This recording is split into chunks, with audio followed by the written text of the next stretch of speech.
Oke, selamat pagi. Assalamualaikum warahmatullahi wabarakatuh. Ya, Waalaikumsalam warahmatullahi wabarakatuh, Bapak. Waalaikumsalam warahmatullahi wabarakatuh.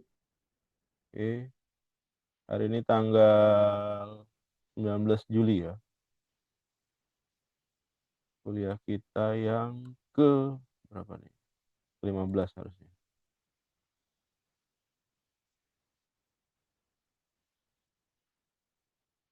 14.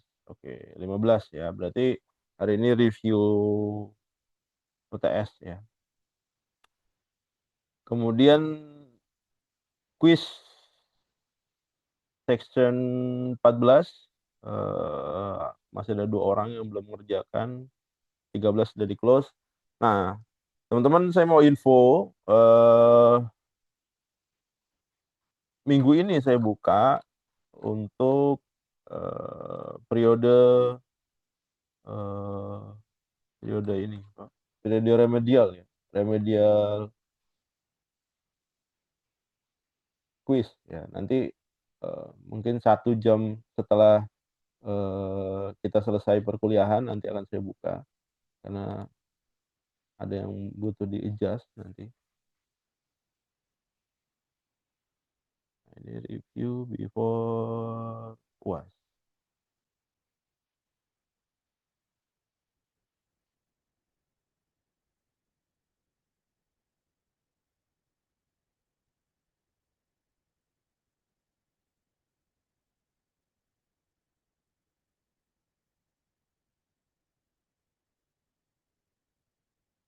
Nanti kita UASnya eh, materinya dari minggu ke 10 berarti. 9, sorry. 9 ya. Ini materi ini saya buka-bukain aja ya. 12,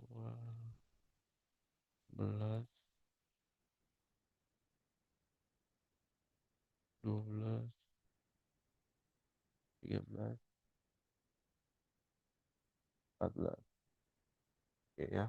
Jadi ada 1, 2, 3, 4, 5, 6 minggu ya yang dijadikan materi ujian akhir ya. Yang pertama bicara tentang e-government, e-auction, dan e-learning ya. Masih loading.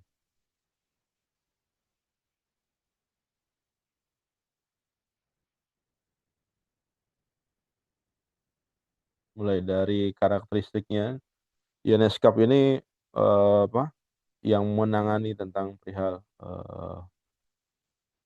e-government untuk dunia. Ini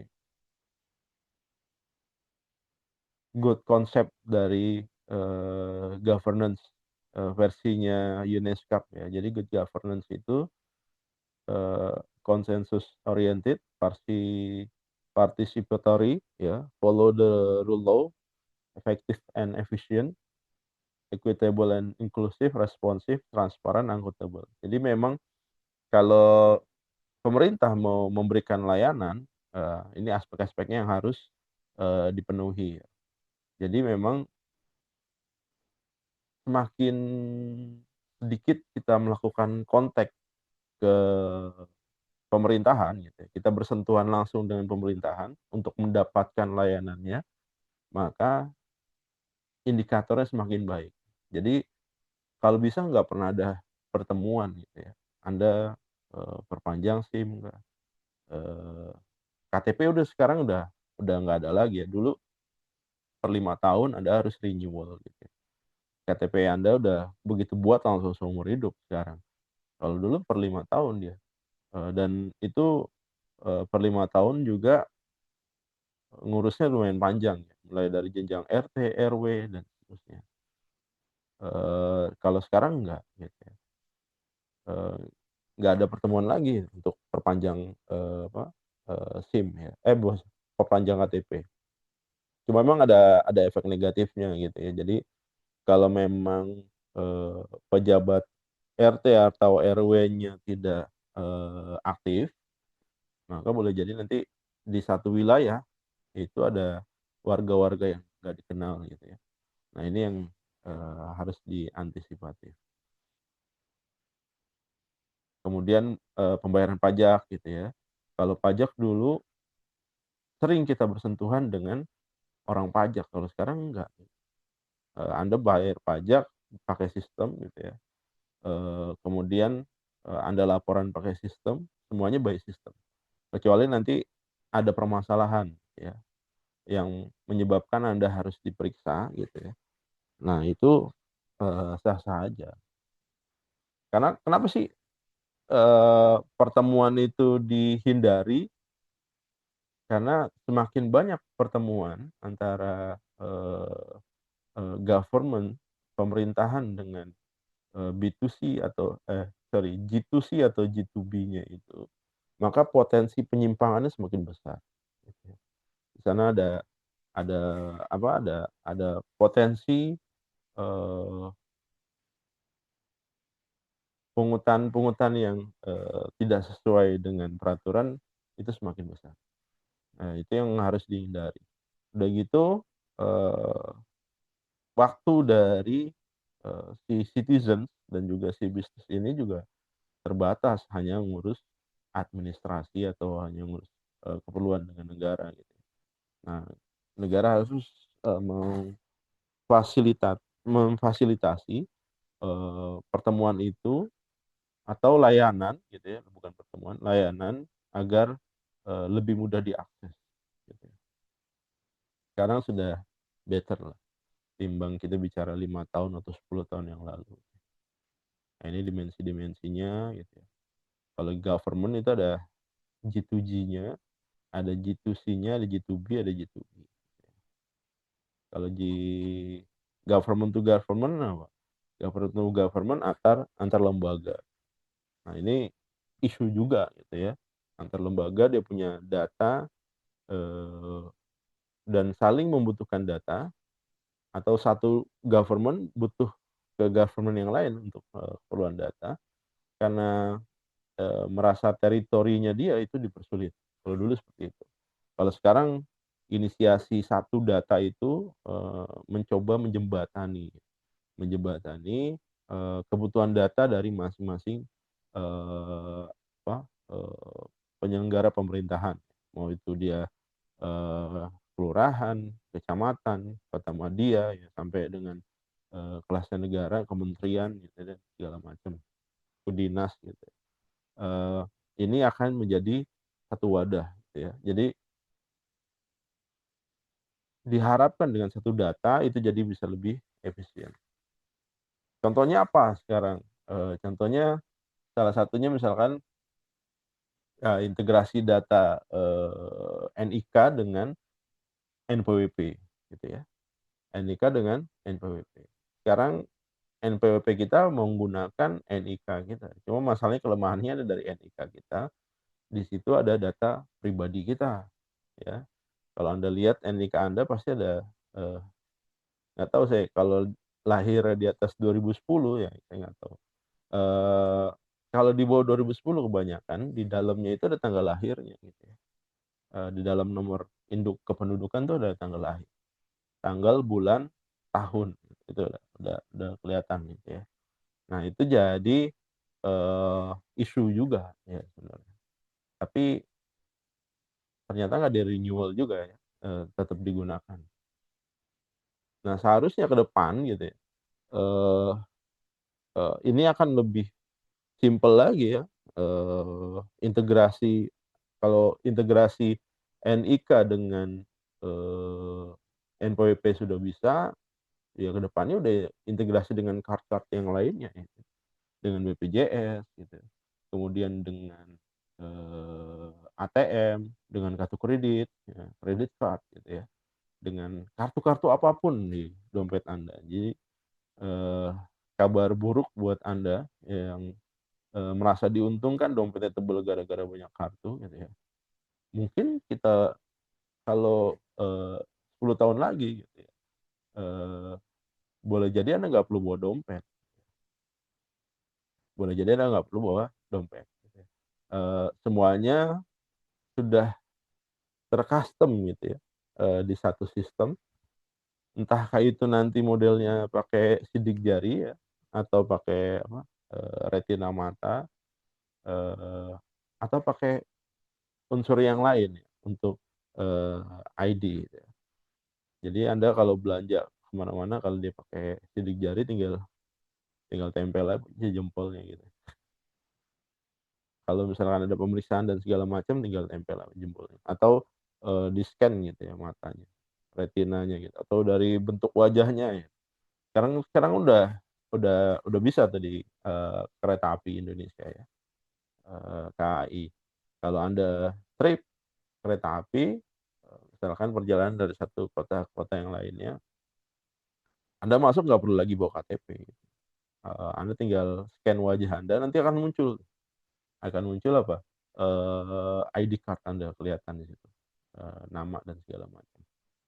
Nah, itu udah diimplementasi. Di swasta-swasta juga udah mengimplementasi ya, mungkin kantor Anda juga diimplementasi. Kantor saya udah implementasi, absen itu udah nggak perlu lagi pakai kartu gitu ya. Begitu kita jalan di lobi, mereka di-tag wajah kita gitu ya, face recognition akan muncul tuh, si A nih datangnya jam berapa gitu, sampai ke suhu tubuhnya berapa. Nah itu udah lebih efektif dan efisien. Ya ini ada G2G ya tadi government to government, government to business, government to citizens, citizen itu kita masyarakat, atau government to employee ya.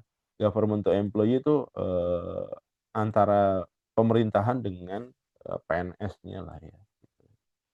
Nah ini dengan berkembangnya ini diharapkan harusnya PNS-nya nanti lebih squeeze lagi ya, lebih efektif lagi, jangan terlalu gemuk gitu ya. Nanti karena kalau terlalu gemuk pusing nanti bayar apa, bayar gajinya gitu ya, bayar tunjangannya ya, bayar, eee, apa, uang pensiunnya gitu. Pemerintah merasa terbebani katanya membayar uang pensiun, padahal uang pensiun dipotong dari gajinya karyawan.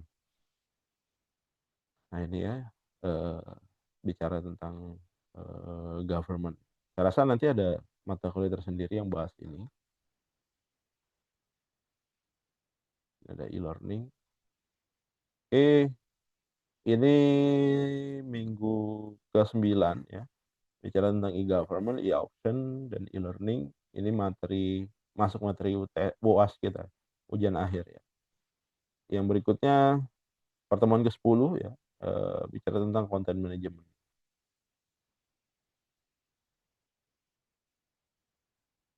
Nah ini mulai dari pengertian, structure-nya kayak gimana, keuntungannya. Ya ini CMS kemarin kan gampang diolah, gampang di-remake gitu ya. Dan common digunakan di, industri juga banyak. Ya ada yang pakai ini, CMS. Ini pertemuan minggu 10, minggu 11-nya e-retail. Nah, e-retail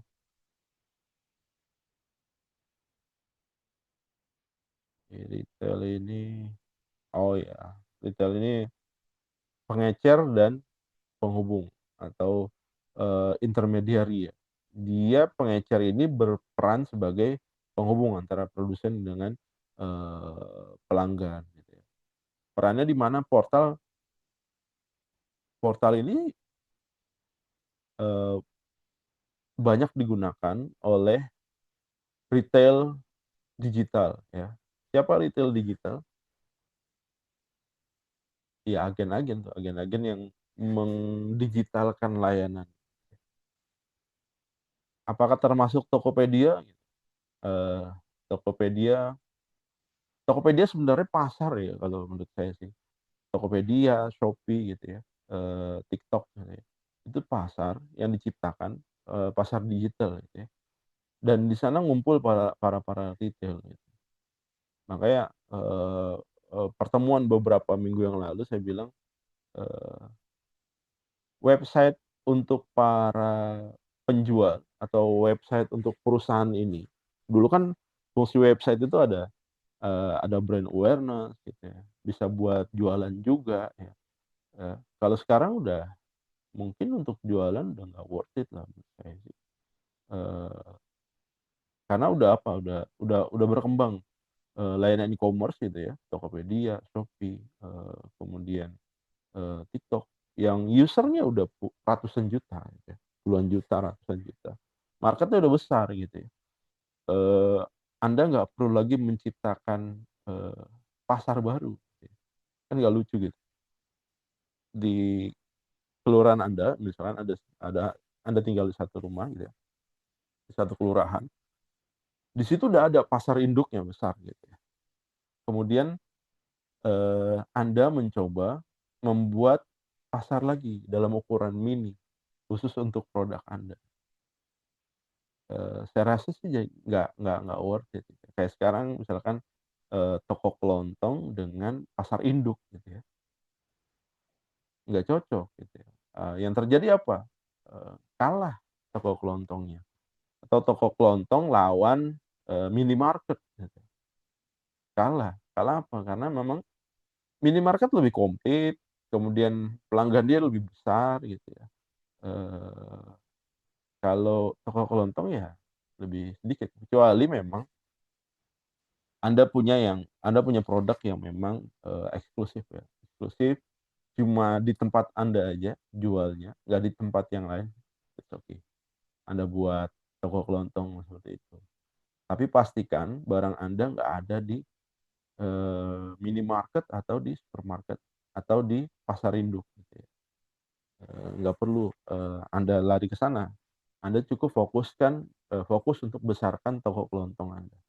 Nah itu kan laku. Tapi kalau barangnya sama, kemudian, eee, minimarket atau, supermarket atau pasar induk itu lebih lengkap, maka kecil kemungkinan Anda akan survive gitu ya. Apalagi mungkin harga Anda lebih mahal gitu ya, atau, harganya so-so gitu ya, sama dengan mereka ya, sulit berkembangnya. Jadi memang, domain-domain ini saya perkirakan ke depan juga, eee apa, mulai berkurang ya penggunaannya, khususnya untuk, eee eee, personal-personal ya, orang yang, blogger dan segala macam gitu.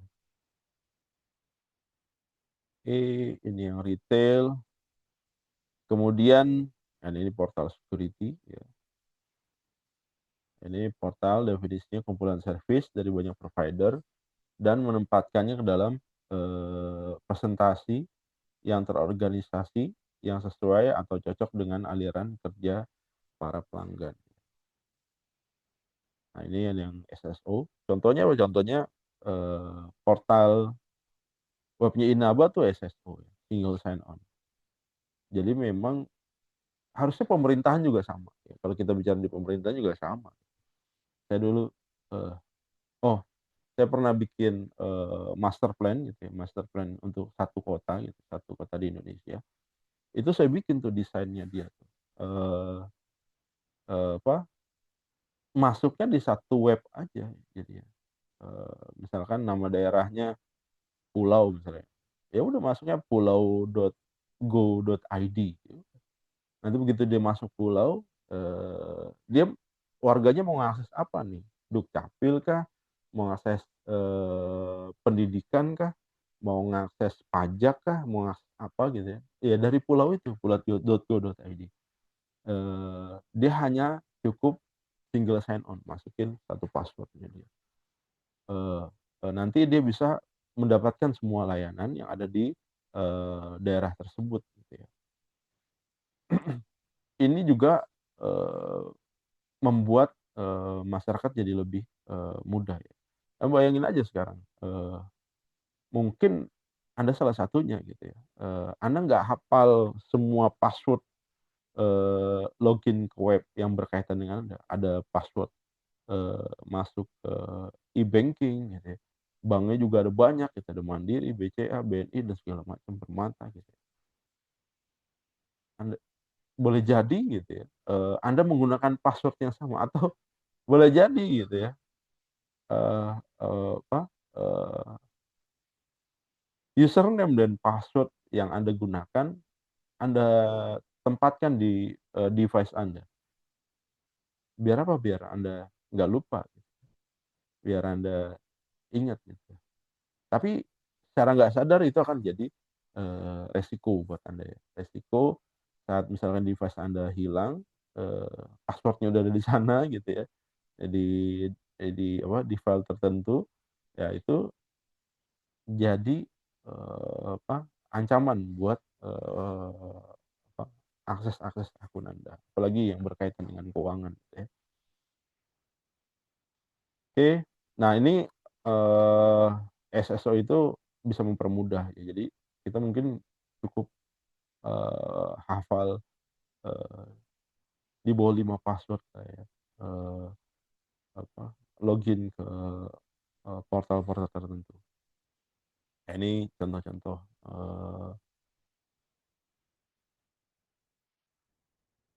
dari, intrusion ya, intrusion detection, system ya, kemudian ini, kriptografi.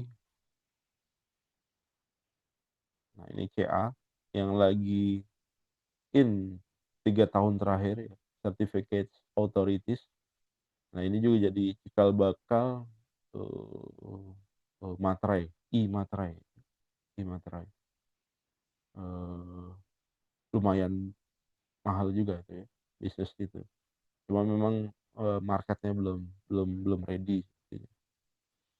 Kemudian ada kalau Anda punya web biasanya nih ada SSL ya, yang harus Anda gunakan, yang harus Anda list. Kalau Anda nggak pakai SSL boleh jadi web Anda, begitu dibuka sama, eee, pengunjung gitu ya, maka akan ada verifikasi lanjutan yang menyatakan bahwa web Anda nggak aman. Di SSL, eee, secure socket, layer. Nah ini digital signature, nah ini yang jadi bisnis, beberapa, perusahaan swasta ya. Ini satu paket biasanya dengan, e-materai, bisnisnya satu line lah gitu ya. Dan ini juga udah mulai digunakan di kampus-kampus ya teman-teman, eee di ITB udah pakai, di UI juga udah salah satu udah pakai. Di beberapa pemerintahan udah menggunakan juga, salah satunya di Dukcapil ya teman-teman. Kalau dulu misalkan kalau Anda cek aja, kakak Anda di rumah ya, kartu keluarga, itu harusnya udah digital signature, bukan lagi tanda tangan basah yang di-stempel gitu ya. Nah ini jadi ancaman juga buat, eee, tukang stempel ya, yang bikin-bikin stempel tuh jadi ancaman juga nih. Ke depan boleh jadi, akan ditinggalkan itu ya. Tinggal menunggu waktu aja ya. Ya, public key to, signature. Nah ini digital certificate, oke. Ini pertemuan minggu ke-11, 12 ya, 9, 10, 11, oke 12. Nah ini yang ke-13, bicara tentang web manajemen, konten, web system management content, WCMS. Web Content Management System nih, sistem yang menyediakan situs web authoring, kolaborasi, alat-alat administrasi yang dirancang untuk memungkinkan pengguna dengan sedikit pengetahuan tentang web, bahasa pemrograman, atau bahasa markup untuk membuat dan mengelola konten situs, web dengan relatif mudah, ya WCMS. Saya kalau dengar WCMS ingat apa, jualan, eee, apa storage ya, waktu itu saya pernah jual storage, ada satu software-nya namanya WHMCS namanya. Nah itu, eee, simpel sistemnya gitu ya, digunakan oleh, friendly use lah ya. Jadi digunakan oleh orang yang baru juga, gampang. Itu digunakan buat bisnis cloud ya, buat nyewa space dan segala macam. Nah itu udah automation. Kemudian nih CMS, Content Management System, WCMS, Web Content Management System ya. Offline, online pengolahan, hybrid ya. Jadi ada offline, ada online, ada hybrid kedua-duanya. Kayak metode belajar Anda di Kinaba ya, hybrid ada online-nya, ada rekamannya, cuma hybridnya gitu ya konsepnya. Bukan hybrid offline dan online ya, tapi hybridnya adalah rekaman dan online. Saya nggak tahu kapan bisa normal ya, secara offline gitu. Atau mungkin beberapa dari Anda juga memiliki waktu terbatas untuk itu, sehingga memilih opsi ini. Jadi mungkin Inaba jadi market, wah ini market yang bagus gitu ya. Dia ngarahnya ke sana. Cuma kendalanya adalah metode yang Anda ambil ini Anda harus banyak belajar sendiri, teman-teman. Biar Anda bisa ngejar ya. Karena hadir di kampus saja belum begitu paham, apalagi Anda mendengar penjelasan secara online. Oke. Keuntungannya biar rendah, sudah custom, sudah digunakan ya, workflow manajemen. Kurangannya biaya pelaksanaan, biaya pemeliharaan, latency, campur alat. Ini kemudian ada mobile content management system. Nah, ini udah lama banget nih mobile content. Sekarang baru ada Android dan iOS. Ya. Kedepannya mungkin dua-duanya ini akan tersingkir. Boleh jadi. Oke, kemudian yang ke-14 ada learning management system. Nah, ini learning management system. Contohnya apa learning management system? Contohnya adalah e-learning yang Anda gunakan. Di dalamnya ada apa bahan atau materi by text yang tersimpan dalam format PDF atau Word ya. Kemudian ada audio video ya. Cuma masalahnya audio videonya cuma embedded aja, videonya nggak ada di servernya si Inaba. Videonya ada di server yang lain. eh apa, attachment file URL-nya dimasukkan ke dalam Inaba. Biar apa? Biar eh, menghemat storage gitu ya.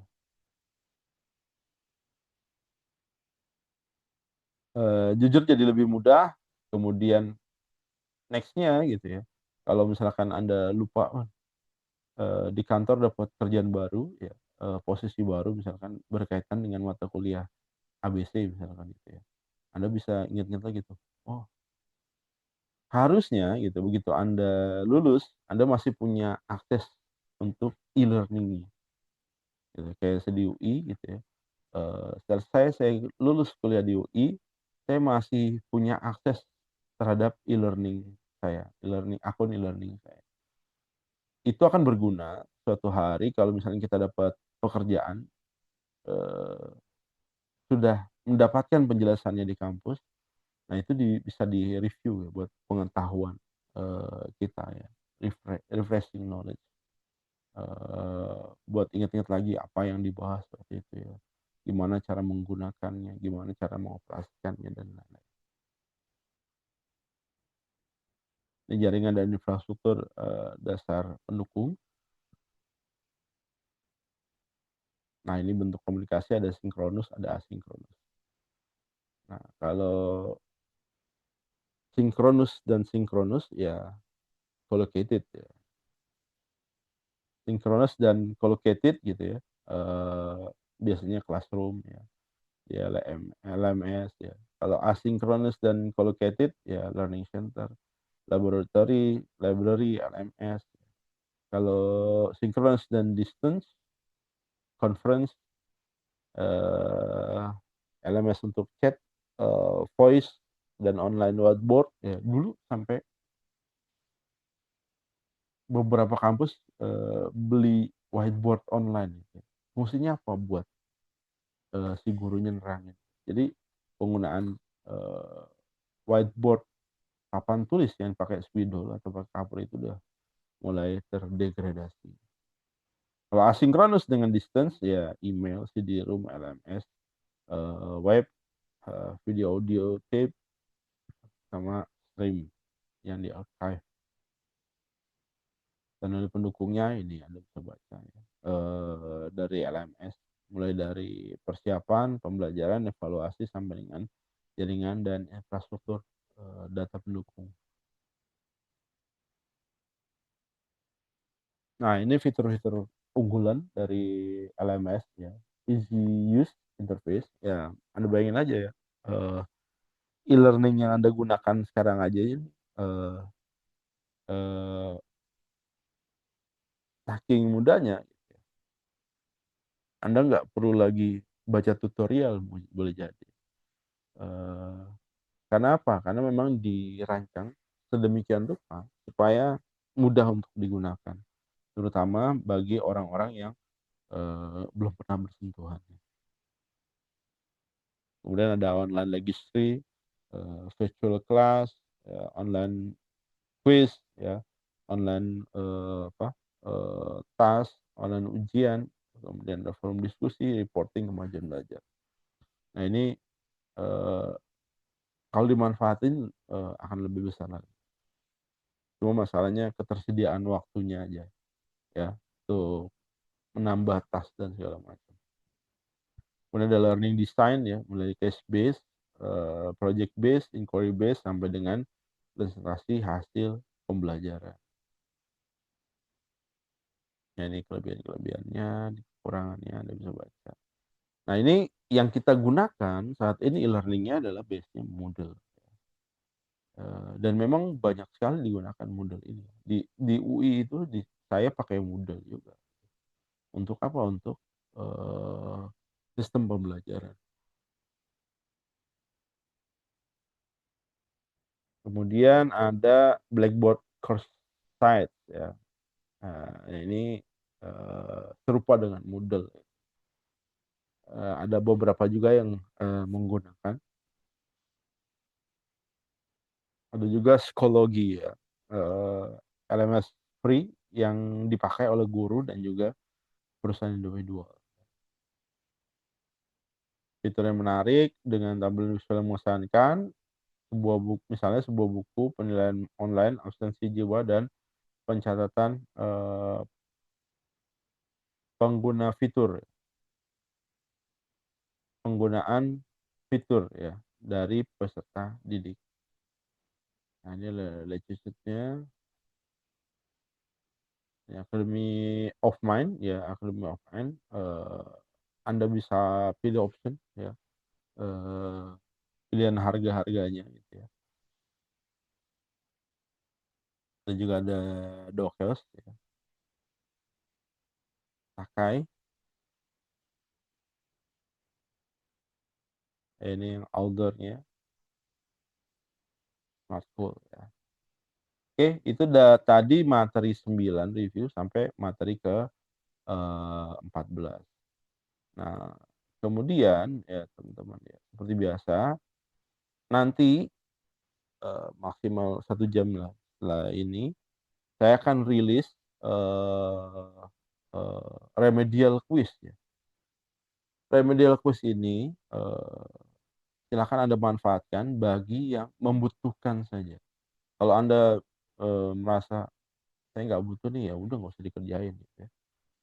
Remedial quiz ini. Remedial quiz ini hanya diperuntukkan bagi yang membutuhkan. Ya. Namanya remedial diulangi. Kenapa harus diulangi? Karena boleh jadi nilai sebelumnya rendah. Atau boleh jadi nilai sebelumnya nggak ada. Kenapa nggak ada? Macam-macam alasannya. Ya. Ada yang sakit, ada yang malas, dan segala macam. Nah, ini adalah ajang untuk memperbaiki nilai. Tapi tidak menjadi suatu keharusan Anda harus ambil. Jadi bebas-bebas saja.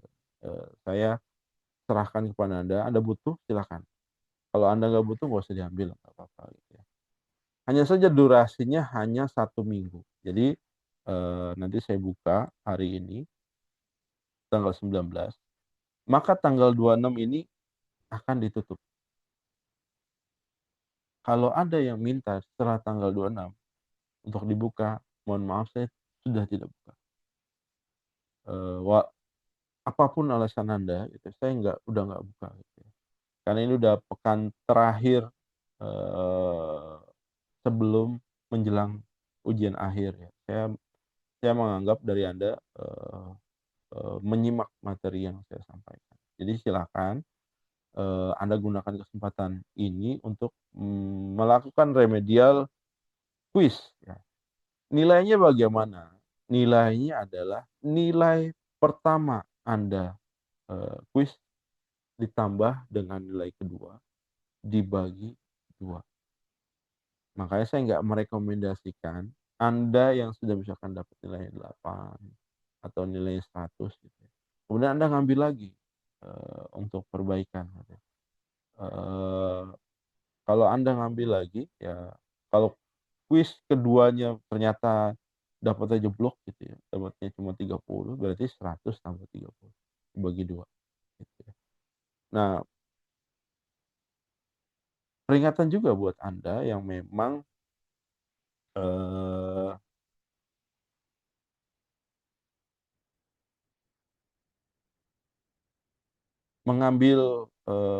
mengambil remedial ini gitu ya, usahakan nilainya harus 100. Agar apa? Agar nilai akhir yang Anda dapatkan bisa maksimal ya. Kalau misalkan sebelumnya nggak pernah ngikut, kemudian di remedial, fase remedial ini ngikut, usahakan nilai 100. Biar apa? Kalau 100 bagi 2, nilai Anda 5 ya. Eh, enggak turun lagi. Jadi silakan remedial quiz ini diperuntukkan bagi Anda yang membutuhkan. Sampai remedial ini apakah ada yang mau ditanyakan? Silakan.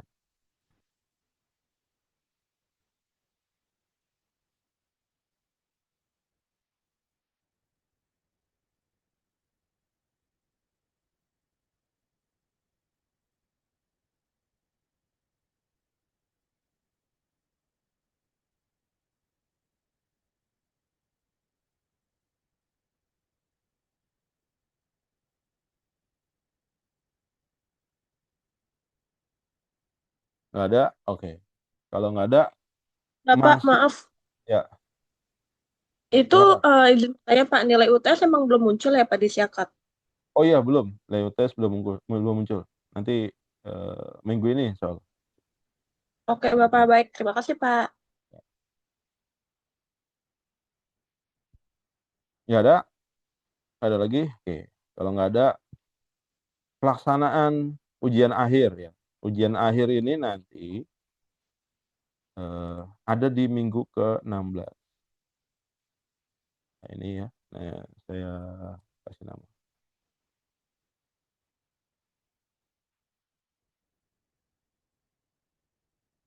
Nah, ujian akhir ini nanti Anda bisa akses di minggu ke-16 ya.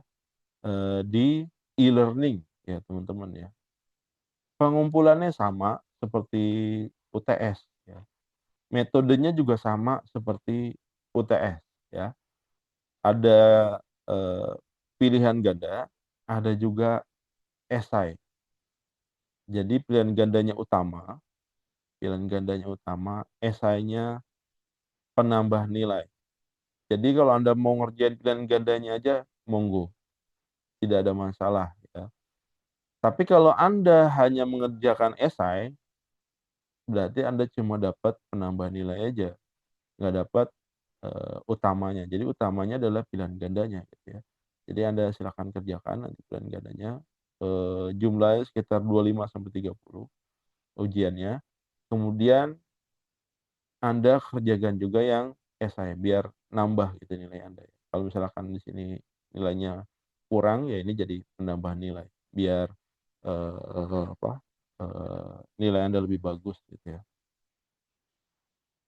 Ini juga sama ya teman-teman ya, pengerjaannya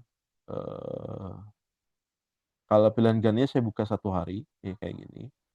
Eh, karena kuliahnya pagi ya saya buka dari jam 10 ke jam 10 berarti minggu depan itu tanggal 26 Juli sampai 27 Juli. Jadi saya buka 26 Juli jam 10 pagi dan saya tutup 27 Juli jam 10 pagi.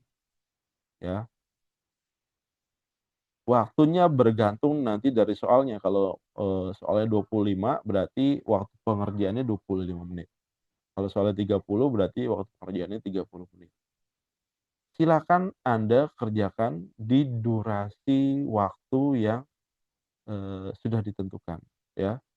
Eee eee, se-available-nya Anda gitu ya. Anda misalkan, "Pak, saya, eee, bisa mengerjakannya di tanggal 26 jam, eee, 12 malam," misalkan gitu ya. Karena saya baru pulang malam mingguan jam 12 malam, ya terserah Anda, bebas, ya. Cuma pastikan gitu ya, tanggal 27 sebelum jam 10 pagi Anda sudah selesai mengerjakan. Kenapa? Karena kalau Anda lewat jam 10, maka kuisnya akan ter-close secara otomatis, ya. Itu juga menjadi warning bagi Anda yang mau mengerjakan di tanggal 27, tapi jam 9.30. Atau Anda mengerjakan, Anda bukanya jam 9.35. Maka yang terjadi, sisa waktu Anda hanya 25 menit. Jadi setelah jam 10 otomatis kuis akan di-close. Jadi usahakan Anda mengerjakannya maksimal, mulai mengerjakannya maksimal tanggal 27 jam 9 pagi. Itu lebih aman ya. Karena jam 10 dia akan close. Kalau Anda mulainya 10 kurang 10, jam 10 dia akan close, akan tutup. Jadi seberapa pun jawaban Anda yang masuk ke sistem, ya udah itu yang, jadi penilaian Anda, gitu ya. Untuk pilihan ganda apakah, ada yang mau ditanyakan?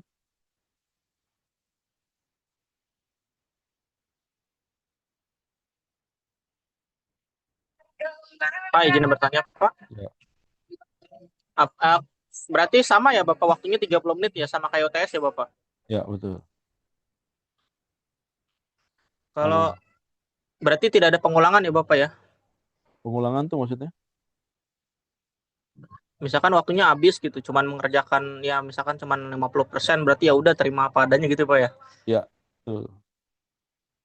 Makanya di bawahnya saya kasih yang versi esai buat penambah nilai. Jadi makanya usahakan waktu Anda mengerjakan dari sisi waktu, terpenuhi gitu ya. Kemudian koneksinya ya, koneksi internet Anda pastikan dalam performa yang baik, misalkan. Misalkan di rumah Anda, oh koneksinya buruk nih kalau jam 10 pagi gitu ya, atau jam, di atas jam, 7 malam koneksinya jelek gitu ya. Anda jangan kerjakan di, di jam itu gitu ya. Anda cari jam yang lain. Atau misalkan, koneksi internet di rumah Anda kurang baik ya, ya udah Anda, cari tempat lain ya. Anda ke kampus kah, atau Anda ke kafe yang memang, koneksi internetnya baik, eee, lalu Anda mulai mengerjakan. Karena ada 24 jam, bagi Anda untuk memilih waktu mengerjakan soal, gitu ya. Jadi usahakan, waktunya yang terbaik, eee, nggak oleh, sekitar gitu ya, nggak terganggu oleh sekitar. Anda bisa mengerjakan secara konsen, kemudian Anda punya, apa, eee, punya persiapan, dari sisi materi, eee apa, materi waktu atau materi, knowledge yang baik, nah insyaallah nilainya baik. Oke? Baik, Bapak, terima kasih banyak, Bapak. Ya. Nah ini esai buat penambah nilai. Esai waktu mengerjainnya kapan? Sama, saya sediakan waktu, 24 jam ya. Jadi, jam 10 ke jam 10 ya. 26 Juli jam 10 saya buka, 27 Juli jam 10 saya tutup. Silakan Anda mengerjakan versi esainya di waktu yang sama. Jadi silakan Anda pilih-pilih waktu nih, saya mau ngerjakan pilihan gandanya jam segini, esainya jam segini. Atau saya mau ngerjain pilihan gandanya aja, silakan gitu ya, resiko ditanggung Anda ya, seperti itu.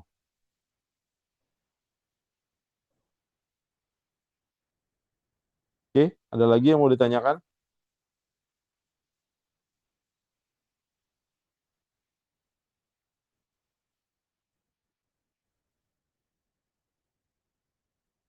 Sudah cukup jelas Bapak. Cukup ya. Oke, kalau cukup persiapkan nanti minggu depan Anda mengerjakan ujian akhir. Oh iya ya, info lagi dari saya khusus buat Anda yang belum lunas biaya biaya kuliahnya gitu ya. Eh, Biasanya kan nggak diizinin buat ujian ya. Di kelas saya ikut aja gitu ya. Nanti Anda lunasi setelah ujian. Itu urusan Anda dengan kampus lah ya. Jadi saya usahakan ujiannya jangan terganggu. Jadi Anda ujian aja dengan saya. Gitu. Cuma masalahnya nanti kalau Anda belum bayar mungkin nilainya nggak muncul gitu aja. Tapi dari saya nilai udah saya submit pasti di sistem. Oh iya Bapak, Pak maaf Pak, satu Ya, lagi Pak. Itu kalau yang disiakat berarti tidak perlu mengerjakan ya Bapak. Soalnya muncul juga pas UAS itu. iya Pas nggak usah, UTS. nggak usah. Sama Oh baik soalnya Bapak. harusnya gitu. Karena dari Oh, kampus mintanya disiakat gitu ya. Sementara disiakat itu tidak bisa soal soal pilihan ganda. Disiakat itu hanya ada esai aja, hanya kayak Dropbox saja. Jadi yang disiakat nggak perlu Anda kerjakan, sama aja sih, soalnya sama. Itu ya. Jadi Anda wajib mengerjakan di tanggal 26, 27 Juli ya. Eee, Kalau Anda yang ada tugas kerja segala macam saya rasa nggak ada masalah harusnya ya, karena seluruh Indonesia udah terkonek sama internet ya. Kecuali Anda masuk ke dalam hutan rimba gitu ya, yang nggak ada sinyal ya, itu beda ceritanya. Atau Anda kerja di rig aja gitu ya, di tengah laut udah ada koneksi internet, gitu ya. Oke, cukup? Oke, kalau nggak ada pertanyaan lagi berarti saya cukupkan ya,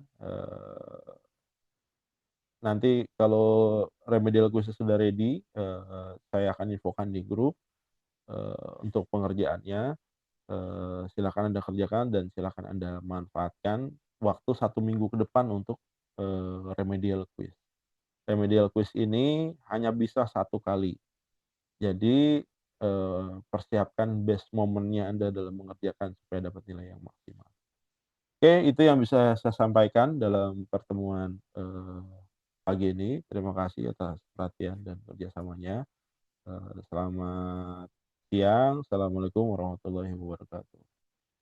selamat siang. Waalaikumsalam. Wassalamualaikum warahmatullahi wabarakatuh. Terima kasih Bapak. Ya.